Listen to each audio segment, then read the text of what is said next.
జమ్మికుంట పట్టణ మరియు పరిసర ప్రాంత ప్రజలకు శుభవార్త. సోలార్ గృహ విద్యుత్ ఉత్పత్తి రంగంలో సరికొత్త శకం. ఇప్పుడు మన జమ్మికుంటలో కార్తికేయ సోలార్ పవర్ జమ్మికుంట నెలకు 300 రూపాయలు ఆ పైన విద్యుత్ యూనిట్స్ ను ఉత్పత్తి చేసి 78,000 రూపాయల సబ్సిడీని అందుకోండి. జమ్మికుంట, ఇల్లంతకుంట, వీణవంక మండలాల్లో కాంగ్రెస్ పార్టీ నాయకుల ఆధ్వర్యంలో ముఖ్యమంత్రి రేవంత్ రెడ్డి జన్మదిన వేడుకలు.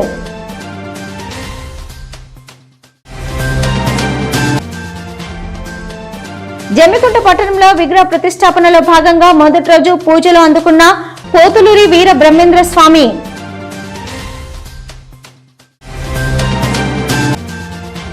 నర్సింగాపూర్ గ్రామంలో రోడ్డెక్కిన రైతులు వరి ధాన్యం తూకం వేయడానికి స్థానిక హమాలీలు ఎక్కువ డబ్బులు డిమాండ్ చేస్తున్నారని, బీహార్ రాష్ట్రానికి చెందిన హమాలీలతో తూకం వేసుకుంటే పోలీసులు అడ్డుకున్నారని ఆగ్రహం వ్యక్తం చేసిన రైతులు.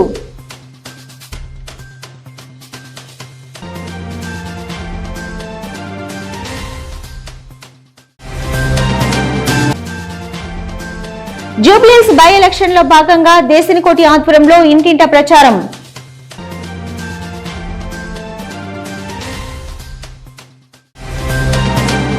రోడ్డుపై దొరికిన బంగారు పుస్తల తాడును బాధితురాలకు అందజేసి తమ నిజాయితీని చాటుకున్న మాచనపల్లి యువకులు.